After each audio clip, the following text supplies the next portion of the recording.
Cuando Dios hizo un pacto con Abraham no fue un suceso extraño o inusual. Desde luego es verdad que por lo regular uno no entra en un pacto con el Dios Todopoderoso. Pero Abraham y sus descendientes estaban totalmente acostumbrados a la idea de los pactos. De inmediato estaremos tratando este tema tan interesante del pacto abrahámico. No te alejes que ya arrancamos.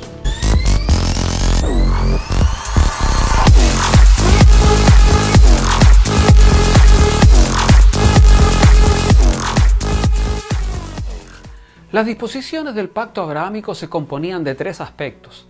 Las bendiciones personales, que incluían el hecho de que no solo procedería de él una gran nación, sino que muchas naciones y reyes procederían de su línea. Le fue dicho que Dios lo prosperaría y le daría la tierra de Canaán por heredad perpetua. Luego tenemos las bendiciones dadas a los descendientes de Abraham, la bendición nacional que llegaría a través de Isaac y Jacob. Estas bendiciones incluían el territorio de Canaán como una heredad perpetua y de la continuación del pacto abrahámico como un pacto eterno. Y por último, la naturaleza universal del pacto se enfoca en la realidad de que todas las naciones recibirían bendición a través de los descendientes físicos de Abraham.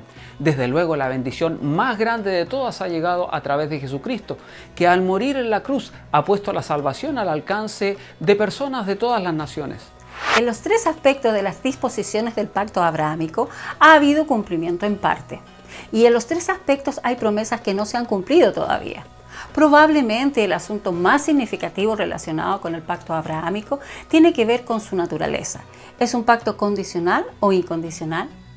Si el pacto abrahámico es condicional, significaría que su cumplimiento dependería de la continua obediencia de Israel a Dios, por lo que entonces se podría argumentar que la nación de Israel ha sido desechada por sus fracasos y desobediencias y que ya no puede esperar las promesas del pacto. Las bendiciones del pacto entonces pasarían a adjudicarse a la Iglesia de Jesucristo para su cumplimiento final y total. Sin embargo, si el pacto abrahámico es un pacto incondicional, es decir, que su cumplimiento depende totalmente de Dios, entonces el Israel nacional sí tendría un futuro dado que no todas las promesas del pacto han sido cumplidas totalmente. Aquellos que consideran que este pacto es condicional señalan ciertas declaraciones hechas en los pasajes de Génesis que confirmarían la condición del pacto, aduciendo que ¿por qué Dios le diría a Abraham: en cuanto a ti, guardarás mi pacto, tú y tu descendencia después de ti por sus generaciones? Algunos teólogos creen que la desobediencia de Israel dio lugar a la invalidación de las promesas del pacto de Israel.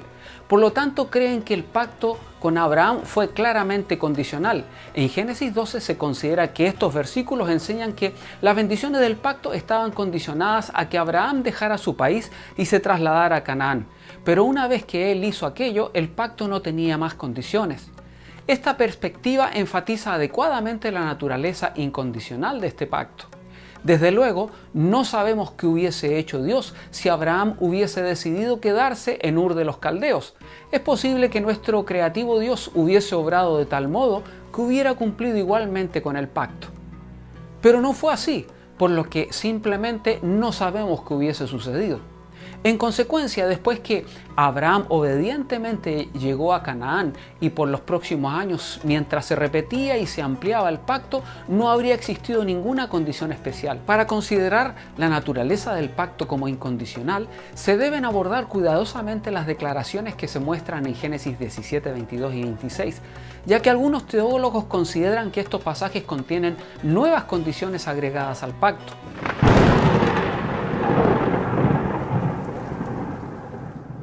Renard Chowers señala que cuando el pacto se estableció formalmente en Génesis 15, no estableció condiciones. Cabe señalar que de acuerdo a Gálatas 3:15, una vez ratificado un pacto no se le añadían condiciones. Por lo tanto, decir que las afirmaciones de Génesis 17, 22, 26 indican que el pacto abrahámico es condicional a causa de las nuevas condiciones añadidas significaría aceptar que Dios violó el principio establecido en Gálatas. Ya que no habría condiciones añadidas a este pacto, algunos podrían concluir que, puesto que Dios estaba garantizando el cumplimiento de este, daba igual lo que hicieran Abraham, Isaac y Jacob. Si cualquiera de los implicados en la relación de pacto hubiera decidido no andar delante del Señor, perdería los beneficios y las bendiciones del pacto, pero nunca lo invalidaría. El cumplimiento total y final del pacto depende solo de Dios.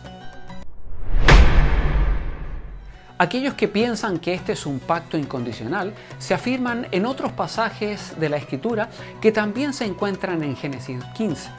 En ese tiempo las personas entraban en un pacto vinculante mediante el sacrificio de animales, en el cual se los dividía en dos piezas que se colocaban una frente a la otra, y aquellos que estaban pactando el acuerdo caminaban entre las piezas. De este modo ratificaban el pacto con sangre. Estando acostumbrado a dicho procedimiento, sin duda Abraham esperaba que Dios le pidiera que pasara entre las dos piezas de los animales sacrificados como un participante del pacto, pero no lo hizo. Dios fue el único que pasó entre las piezas de los animales sacrificados. Una buena parte de los teólogos consideran que esta acción de Dios declara visiblemente que Él era el único responsable del cumplimiento de dicho pacto. En la actualidad, aún no existe un acuerdo definitivo frente a este tema. Por lo tanto, como en muchos otros casos, debemos ser cada uno de nosotros los que saquemos nuestras propias conclusiones.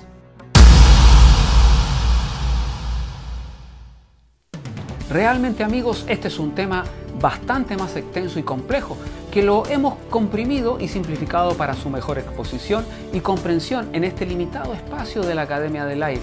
Más adelante estaremos tratando nuevamente los temas relacionados con los pactos bíblicos. Hemos llegado hasta aquí con nuestra entrega de hoy, amigos. Y como siempre, agradecemos vuestra atención. Recuerde que el conocimiento es esperanza. No olviden compartir estos programas y nos encontramos nuevamente en la próxima semana en El Saber de Letras. Hasta pronto.